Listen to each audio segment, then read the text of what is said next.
Hey Thumpers, welcome back to another episode of Cineverse here on Hyper RPG. Another week of talking brand new movies. We're super excited to be here, having a good old time talking about some cool stuff. Man, I will say, our required viewing from last week, I was really glad I got to rewatch it because it had been a long time since I'd seen it. Yeah, so we're going to talk about Road to Perdition, which I'm very excited about, and we're going to do a review of Beast, which is now in theaters. It's a couple of indie theaters I think y'all should go check out. I've been dying to rewatch Road to Perdition for a while. Have you seen it before, Elizabeth? No, I have not. This is the first time for you. Oh, nice. Not really much movie news this week. I can think of. Kind of slow. Which is fine. That's totally fine. Yeah. Nothing really big. I know we're getting a lot of trailers for some movies coming up. Halloween is coming up. Yes. Also, Suspiria. There's a trailer for the remake coming out. That's right. Yeah. From the guy who made Call Me by Your Name. He's doing the remake of Suspiria, which is going to be interesting. I mean, yeah, that's a fun pick. Yeah, I mean, there's always that mindset sometimes with remakes is like, why would you remake a movie that's already good and considered a classic? Right. But if you're going to give it to such a different kind of artist, Right. I'm all for that. Yeah. Which is like why the John Carpenter thing and Cronenberg Fly, the original thing and Fly, are really good. They're very much other times, but they are very considered classic 50s films. Mm-hmm. And they went to Carpenter and Cronenberg and they're like, do what you want with this concept. Yeah. So if they did that with the Call Me by Your Name guy, I am all for that. Yeah. He's like, here's a movie about a ballet school with witches, and he's like, beautiful. I'm gonna have to borrow it from you, Suspiria. I really like Suspiria. Dario Argento's 70s stuff is fantastic. Arrow's been putting out a lot of great Blu-rays of his 70s work. Still a filmmaker who does some stuff today, which is of interesting taste. But his 70s stuff is, bar none, it's amazing. It's very violent and pretty grotesque. So if you're not into that kind of horror, that's going to be the most interesting thing about seeing the remake to some extent, is what that's going to be like, because so many 70s and 80s kind of down and dirty, grungy horror movies like Dawn of the Dead, which was an unrated horror film, gets remade and it's R-rated, and the Dawn of the Dead remake from Zack Snyder I actually think is really good, but it's different. Yeah. It's not able to be as ultra-violent. Things are more suggested than shown. And Suspiria is a pretty violent movie, but that's something. Actually, I think someone hit me up on Twitter that they wanted us to do a required viewing on that, which maybe I think would be a good idea to do before the new movie comes out. Yeah, it comes out in... Rather than doing the compare and contrast episode, because I can see a lot of people trying to do let's watch both. I don't want to do that. It comes out in October? I think or so. August or something like that? I think so. It might be one of those weird... they love doing horror movies where they release horror movies like in... not October or not Halloween. Yeah. So hopefully this one does come out in October. So it's going to be an exciting couple of weeks. We got some cool trailers. No real trailers this week that I can think of that dropped. This week, no. Last week we had a couple. I know a couple. I think it might have been the same person on multiple different social media accounts asking us to talk about the Christopher Robin trailer. Oh, okay. So next week, if we do have Halloween and we do have Suspiria, if those come out next week by next week's episode, I wouldn't mind also throwing Christopher Robin and Mowgli in there, actually. I have some thoughts on Mowgli as well. So we might do a big old trailer reaction episode next week along with what we'll talk about then. So let's jump into I guess I can talk about Beast first a little bit. Sure. I think I was the only one who got to see that, which is this was one of those interesting times. Sometimes I think about summer. I'm sure you'll notice this if you're a movie fan. Occasionally, you'll see like the big releases come out, and then there's sometimes the smaller releases.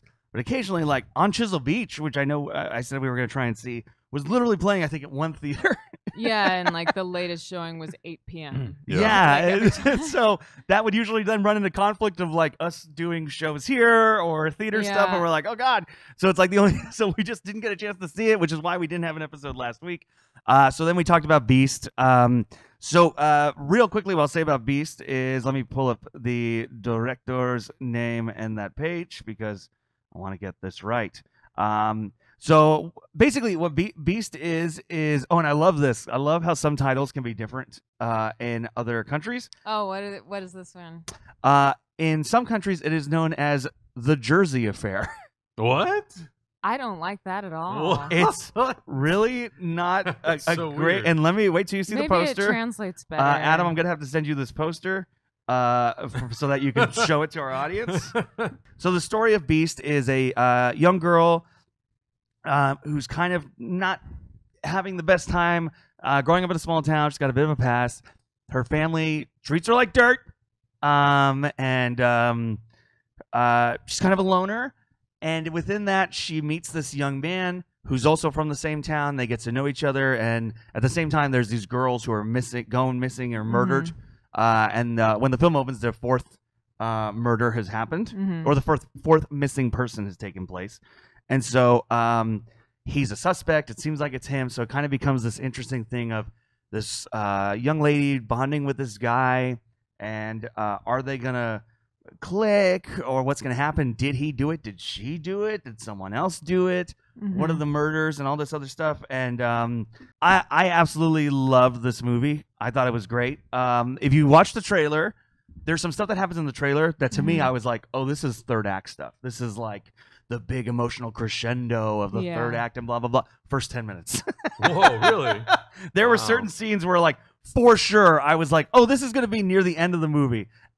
Because, you know, you watch a lot of movies as we do, you see a lot of trailers, and you can become pretty good at figuring out, like, oh, I bet this goes here, and this is what's going to happen here, and this, that, and the other. So there was, like, nice little surprises. I never knew where this film was going in a good way. I never was sitting there wondering. It wasn't like, sometimes predictability in film or storytelling can be a good thing, because it can. Sometimes there's just simple stories where you're like, yeah, things need to go the way they're going to go, and it's how you do them.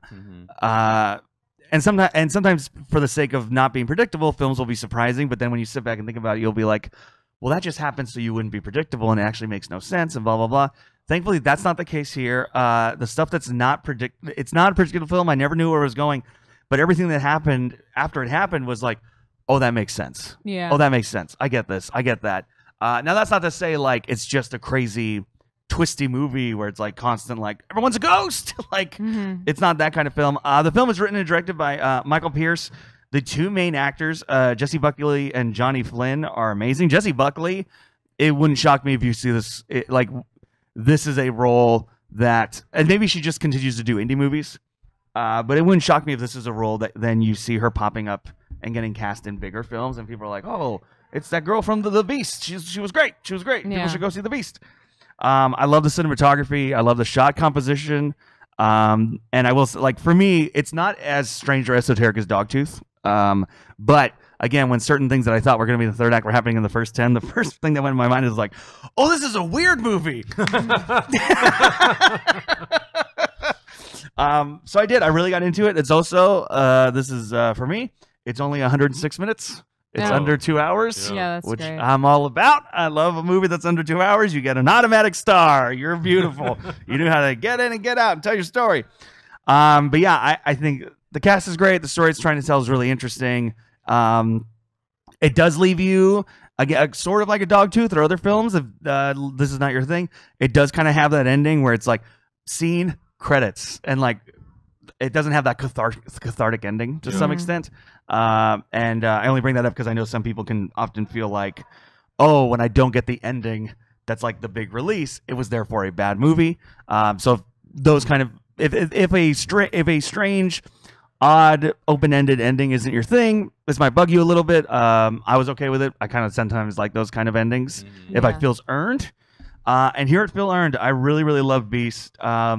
It's playing at a couple indie theaters right now. So if you live in a city with an indie theater, I would say go check it out. I think it's definitely worth a watch. Or once it eventually pops up on something like a Netflix or an Amazon or something, I think it's definitely like a good watch. It's also real moody, and there's a lot of little quiet parts. So if you do watch it at home, don't do it when you're like babysitting or the family dog is going crazy or something. Like, so not in this house. Yeah, maybe pick a time, a good little chill time. And again, 106 minutes. It's great. Just really speeds through. Yeah. But I'm going to be very interested to hear what you guys think of it. Great. Yeah, I know it's generally gotten very positive reviews. So and I really did like the trailer. That's so fascinating though to hear that most of the big stuff that you think is at the end is in the very, very beginning of this movie. That's so interesting. I do enjoy when movies it's very rare. Yeah. Very rarely does that happen where I watch a trailer for a movie and then I see the movie, I'm like, oh, this is all from like the first 20 minutes of the movie. Holy crap, how did you do that? Yeah, Quiet Place did that too. Yeah. Oh yeah, Quiet Place did do that. So I don't know, another Obviously, this isn't like a straight up horror movie or anything like that, but another great kind of like weird psychological film. Yeah, as of right now, this is definitely, I think, in my top 5 of the year. Cool. So yeah, I loved it. I'll be very interested to hear what other people think about it. And I Oh. think the 2 main actors really everyone was really good in the movie, but those 2 like kill Yeah. it. They kill Nice. it. So next week, for our big review for next week, we have 2. There are 2 films that came out today, which I think we'll probably talk about in some degree. Yeah. But we are going to try to go see Hereditary on Mhm. Thursday night. So Mhm. then when we record on Friday, we have seen it. So next week's episode is going to be Hereditary, which I'm very excited about. Yeah. I know that's a movie. And I'm sure we'll touch on Upgrade. Yeah. I think we'll probably touch on Upgrade. Yeah. I am seeing Action Point tonight, so I will come back. I will come back with the word on the street, the big scoop. I'll be coming in with those Action Points. Scoops McGee is on his way. Yeah. I don't know, but Elizabeth, you said you were hearing some NPR review and they weren't digging it. Yeah. I mean, obviously, they're not the people who are gonna love the movie, so I feel like I can't Sure. really speak to my review of a movie. That's Yeah, kinda oh no, getting some I'm sort not of, saying like, I'm not inception saying it's level therefore crazy. your review. Yeah, I don't know. I mean, you'll see how it is. Right. So yeah, I think also for me, I love the Jackass stuff. I find it hysterically funny. Mm-hmm. So and considering I know this isn't a Jackass movie, but they filmed Yeah. it like one where it's like all real stunts, Right. where he's actually doing all Right. these things. And Chris Pontius and a bunch of other Jackass guys are in it, and then they put a plot around it. So we'll see. So I'm seeing that tonight, so I'll report back next week. But yeah, Hereditary is going to be our big review, which I'm very excited to see. Really good reviews on that one so far. Yeah. Rapturous. Yeah. So that all said, now we can go on to our required viewing. And required viewing was this week was my pick, and I picked Road to Perdition, the Sam Mendes movie,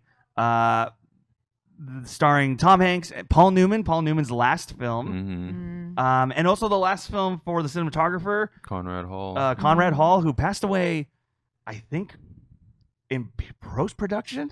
I don't. Maybe he might not even have gotten to finish the movie. I'm not if sure. I remember correctly. I could be wrong about that. But Conrad Hall got to do most of it, but he passed away not long after this movie, based on the graphic novel by Max Allan Collins and Richard Pierce Reiner, and a great score by Thomas Newman. The movie stars Tom Hanks, Paul Newman, Jude Law, Stanley Tucci, and a pre-James Bond Daniel Craig Mm-hmm. as like the Weaseliest. Oh, he's so Weasley. Guy. Really awful. Yeah. So the story of this movie is Tom Hanks plays essentially a fixer, a hitman for Paul Newman's Godfather gangster-like character in this town, and he has 2 young children. His son sees him at work kill a man because he sneaks into his car, and Daniel Craig, as Paul Newman's actual son, not surrogate son like Tom Hanks, decides the family needs to go. They're witnesses. It's a problem. And it just becomes this kind of simultaneously chase story for Tom Hanks and his oldest son. Yeah. And then also there's a bit of bank robbery in it. There's a bit of trying to negotiate with Paul Newman and all these other things, and trying to find Daniel Craig because now he's in hiding because everybody knows you don't mess with Michael Sullivan. Yeah. And all this kind of stuff. I love this movie. Sam Mendes made it right after American Beauty, which won all the Academy Awards. It won him Best Director. And I remember this movie came out, and it got also a bunch of Academy Award nominations. Well, Conrad Hall won for Best Cinematography. Yeah, posthumously. Yeah, I know Paul Newman was nominated. And it did well. It did on an $80 million budget, 181, but compared to like American Beauty and what everyone thought, like this is the second film from the American Beauty director, this amazing cinematographer, Tom Hanks. It came out in the Christmas season and all this other stuff. I remember it felt like a movie that kind of like, it felt like the conversation came and went, and then people started to rediscover it on like video and Blu-ray. But I love this movie. I'd been itching to rewatch it. Elizabeth, this was a first time for you. I would love. What'd you think of it? Yeah. Well, I mean, it's a beautiful film. It's funny because Conrad Hall's first Oscar was for Butch Cassidy and the Sundance Kid, which I feel like does have like a lot of parallels between this and this film. Just kind of like the outlaw stuff, the storytelling, and then just the creativity of the shots. Like one of the first things that strikes you about it is this is a beautifully shot film. It's just every shot is just amazing looking. The colors are amazing. It has this dark kind of gloomy thing, how he just kind of holds on the boy's face while he figures all this stuff out.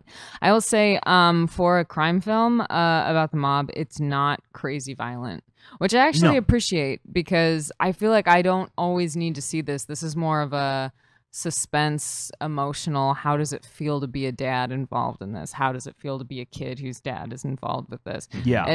And obviously there's the father-son relationship between Paul Newman and his crazy son who's killing everyone. So just, yeah, I really like that it was an exploration of father-son relationships within the mob, which I don't know that I've seen that much before. Like, even like other films like The Godfather, like it's touched on, but it's not like this intense focus. Right. Yeah. So yeah, I really dug it. Yeah. Adam, you said this was like a rewatch for you. This was, but it was almost kind of like watching it for the first time because I hadn't seen it since high school. Yeah. You know, this movie came out in 2002 and I was a freshman. I didn't see it in theaters, but I remember seeing it once it came to television. Yeah. But now watching it, 15 years later, 16 years later, however long, yeah, I agree. It's a very beautifully shot film, like unbelievably. And knowing it came from a graphic novel, I've never read the graphic novel, and I don't really know. I haven't either. And I don't know what the artwork looks like, but to me, this really felt like a graphic novel come to life. Right. Especially with a lot of the stuff towards the end of the movie where they're using rain. And the effect of rain. The rain scene is so good. So good. And how Michael Sullivan sort of emerges from the dark part of the street against the rain. But it feels very much like a very noir-y sort of graphic novel. And I think it works so incredibly well. I thought the acting was great. Speaking of pre-James Bond, a pre-Superman, Tyler Hoechlin is in this as Michael Sullivan the Jr. The young boy. Yeah, which I didn't realize. I didn't realize until I started watching. I'm like, why does this kid look so familiar? And then I looked up the one thing about watching on Amazon Prime that I actually really like. If you hover over the movie, it brings up a bunch of trivia, which I didn't know. That's a great thing. That Amazon Prime I love that. does. I think that's so cool. But yeah, I think it's incredibly well done. Beautiful production design. Like everything feels very, very authentic, and I do like the fact that it is kind of a mafia gangster movie, but the focus isn't on that. It is on the relationship of the father and the son, and sort of in the beginning we sort of get this like family dynamic between Michael Sullivan's actual family, and then being sort of this surrogate son to Paul Newman's character, and seeing sort of how everything just sort of falls apart towards the end of the movie. And then the last shot, or the last scene, I should say, in the movie is so incredibly well shot and executed, and really powerful and emotional, and it works really well. Yeah, I mean, the main thing that a lot of people talked about when this movie came out, beyond the look of it, was Tom Hanks not playing the nicest guy. This was the fact that it's like, because at this point, and even still, like, we're so used to Tom Hanks being in real life like the super nice guy, and also in movies being like the very likable You Got Mail. Even in movies like that are not the romantic comedies, he's still a super likable guy. Yeah, and it's not that Michael Sullivan was not likable, but it was very different than what the Tom Hanks movies had been around this time. Yeah, and I liked it a lot. I think it was such a smart casting choice, because it's a guy. It humanizes this person. And I mean, the story and the script already humanizes this person. But like just having Tom Hanks in it, it makes you go like, oh, if I was in that person's shoes, would I do anything differently? Yeah. Because Tom Hanks is just the most relatable person. And so just him being there as the face of this person just added to that. Well, this is great. So a couple before we get into this, actually, I will say, and Jude Law. Jude Law was the other casting thing. Yeah. Because this was when Jude Law was still... he was like right after Talented Mr. Ripley and Gattaca. It's a couple years after that. Like, well, this may be like 5-6 years after that. But he's still considered like one of the sexiest guys in Hollywood. Oh, right. So then the fact that he... and we see this a lot. This happens a lot where like sometimes the people who are like touted as like the sexiest people in Hollywood, people are like, well, they can't act. You know what I mean? Even if they came on the scene because they could act, there's then this kind of like thing about like, oh, they're just a pretty boy. There's this, that, and the other, and it's and I think this was a movie that made a lot of people go, oh, with Jude Law, because and not just because he uglied himself up. He did do that, but he was playing such a menacing character. The diner scene between him and Tom Hanks is great. Yeah, it's a really good scene between the two as they slowly start to realize like who each other are, or I guess he technically knows, but Tom Hanks sort of starts to figure out who Jude Law is. And I can't say enough about Paul Newman in this. I love Paul Newman in general. A big recommend for me is Nobody's Fool from the 1995, which is one of my favorite movies with Paul Newman. And it's a very simple little drama about him being like a small town, I think like handyman.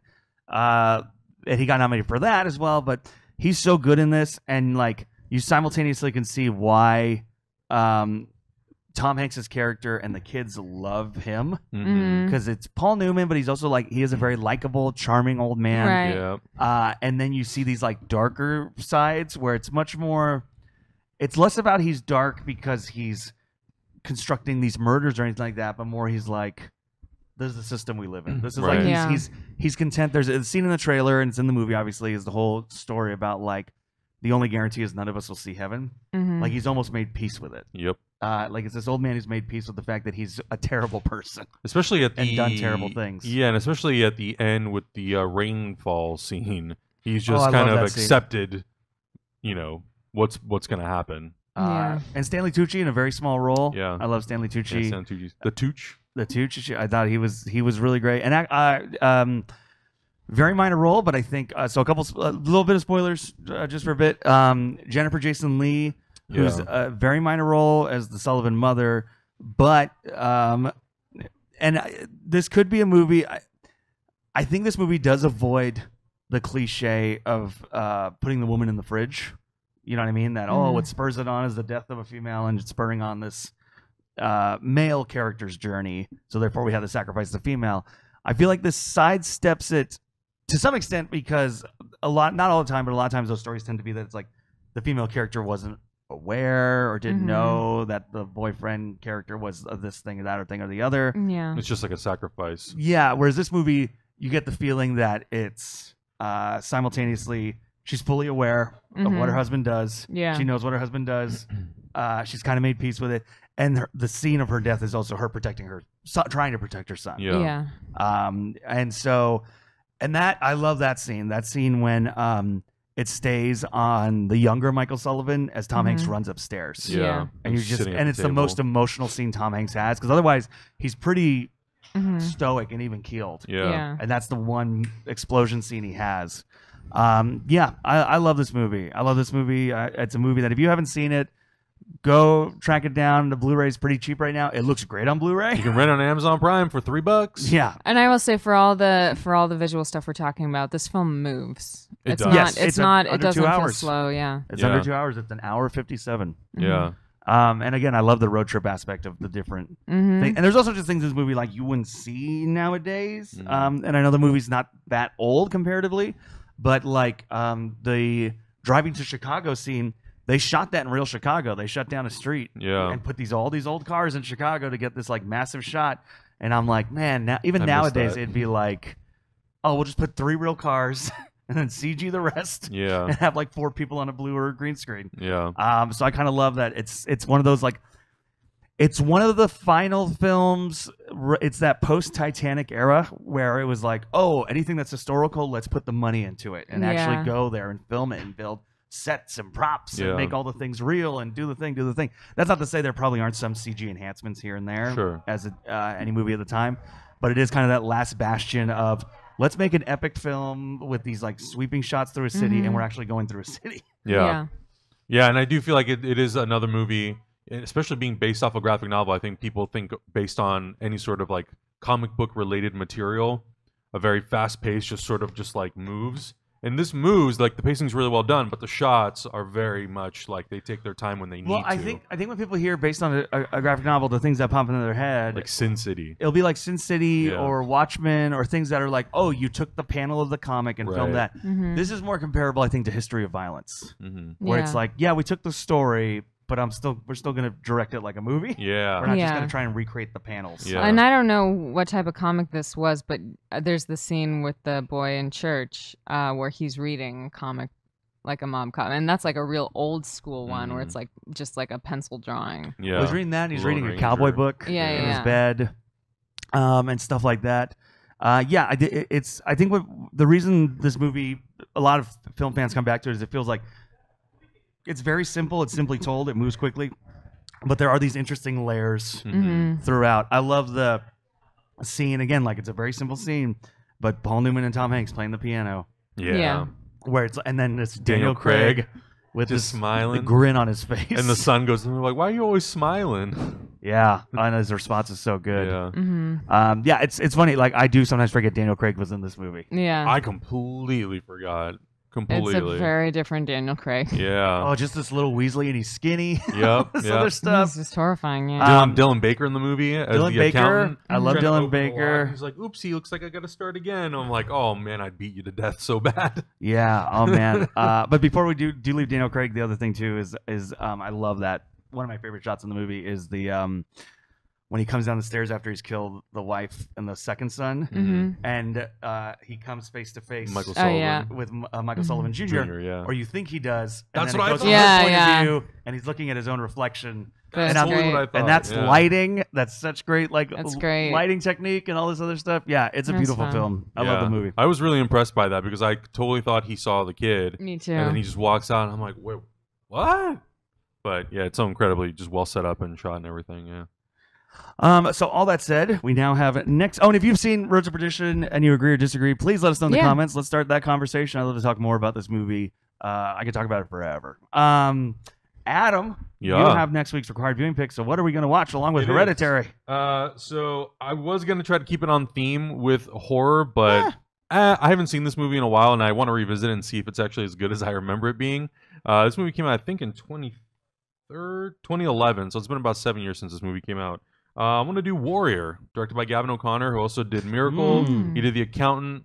I think he's also supposed to be doing Suicide Squad 2. I'm not sure. That's the rumor. Yeah. That's the rumor. It's starring Tom Hardy, Nick Nolte, and Joel Edgerton about these two brothers and the relationship with their father and sort of their relationship as well. I remember seeing it in theaters, and it was very, very powerful. And I remember Nick Nolte definitely stood out to me in that movie. But I would really, I want to revisit it and see if it's as good as I remember it, right. and see how well it's done over time. Yeah, it's kind of a movie that I felt like kind of got. It came out around the same time as The Fighter, the Yes. Christian Bale, Mark Yep. Wahlberg movie, which was Yep. another movie about brothers. Yep. Mhm. And all this other stuff. Yep. And Nick Nolte did get nominated for this film, but He yeah, did. it did feel like it got a little overshadowed by The Fighter, which I love The Fighter as well. Same. So it's not an undeserving thing. But yeah, that'd be great. So Yeah. next week, Hereditary, and probably some small talk on Upgrade and Action Point, and then a retro review of Warrior. Yep.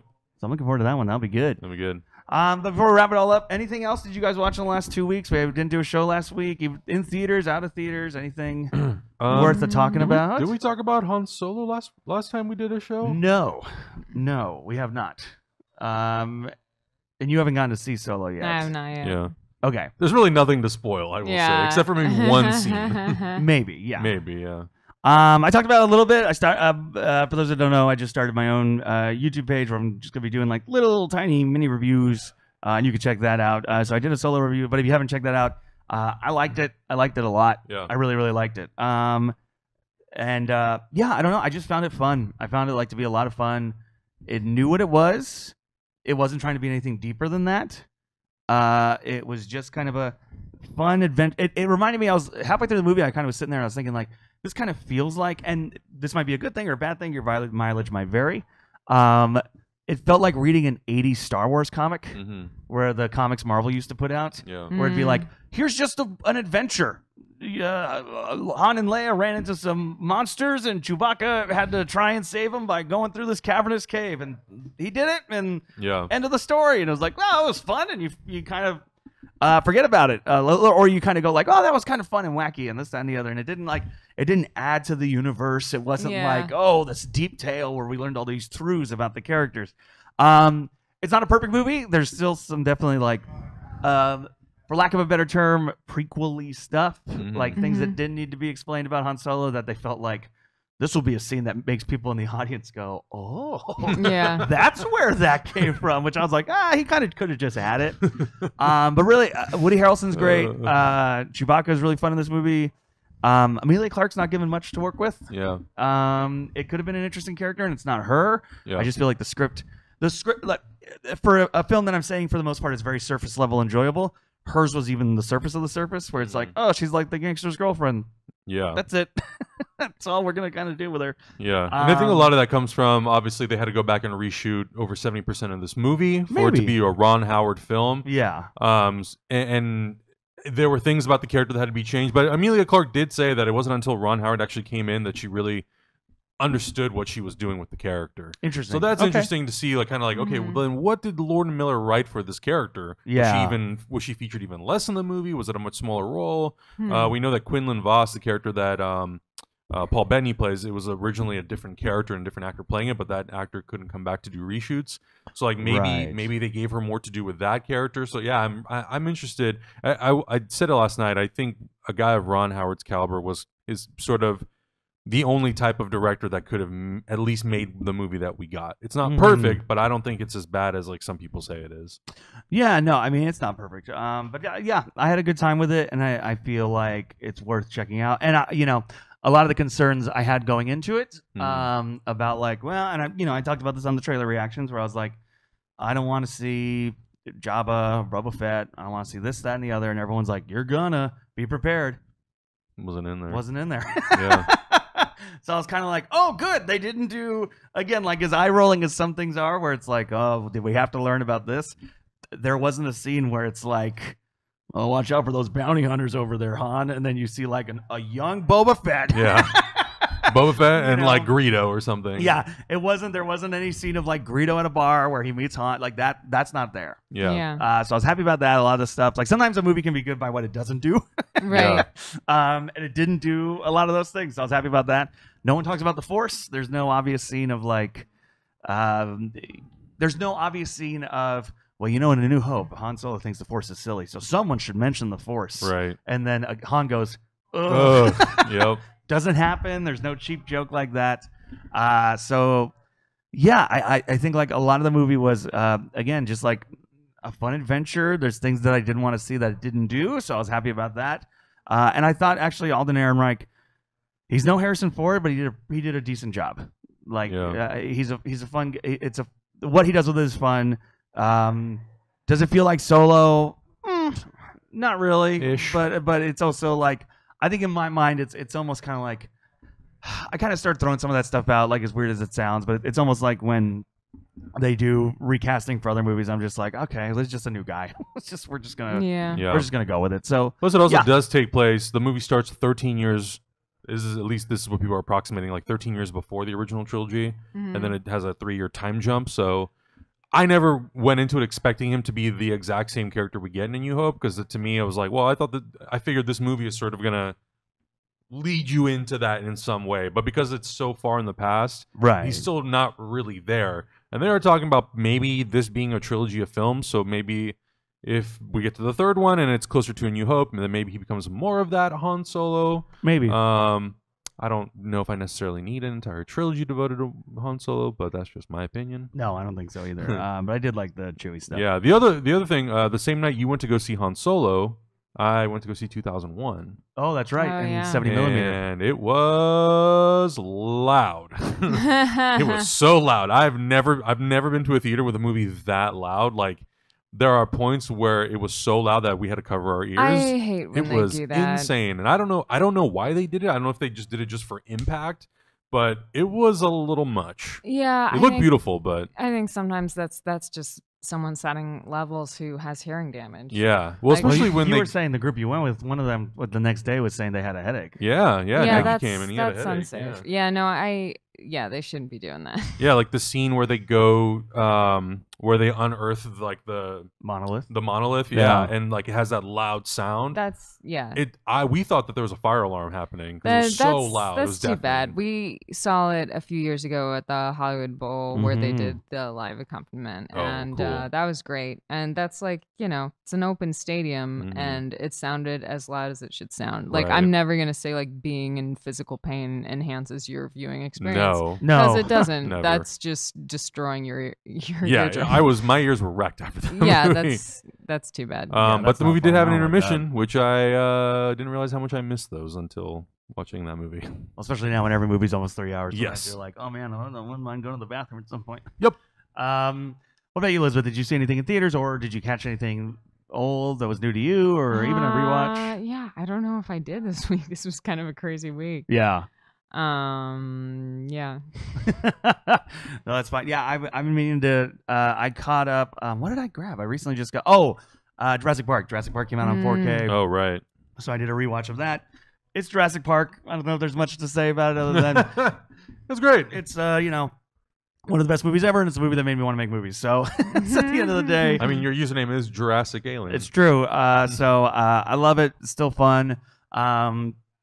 Even some of the stuff that's like doesn't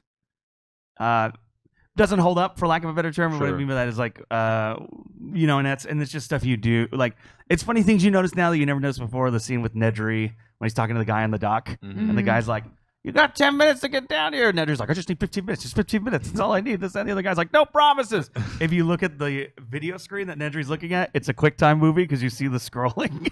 Oh, really? Of how much longer the movie's gonna last. Because in 1994 they didn't care. Yeah. Like, no one knows what this is. Yeah. I don't give a damn. Yeah. And it's also interesting to have watched that movie now as someone who has done a lot more like filmmaking and editing and things like that, because there's so many different things that it's like, oh, and this is what I love about sometimes watching old favorite movies, is how sometimes like rules will be broken that you're told as a film student or as a young filmmaker don't do. And obviously it's Steven Spielberg, you do whatever he wants, but there's scenes where the camera will be following a character as they talk, and then there's a cut, and the cut just literally has the camera angle go like this. Yeah. And you would never usually cut on such a similar angle. I think things like that. And again, like, yeah. I'm not judging the movie. I'm kind of like, oh, it doesn't matter if the flow of the movie's good. Yeah, some of that shit just doesn't matter. 2001 did that too a couple times, and I guess maybe watching on a smaller screen, I didn't realize it. But then it's huge on a theater screen. You're like, oh yeah, there is like a cut and it just like pushes in a little bit, or like it switches angles by like very slightly. But yeah, the movie still moves. So I'm like, I don't care. It's fine. Yeah, it's one of those more like, oh, that's for me. It's more like a feeling of like, oh, cool, kind of a thing, Yeah. less of like I gotta point this out on the internet.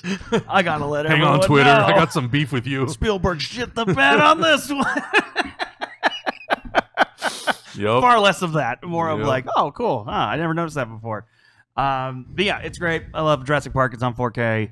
There's a couple movies that came out on 4K recently. I got The Matrix. Yeah. I want to rewatch that. Which in I'm 4K. very interested to try and rewatch at some point. Yeah. And I also got the Patriot. Oh, right.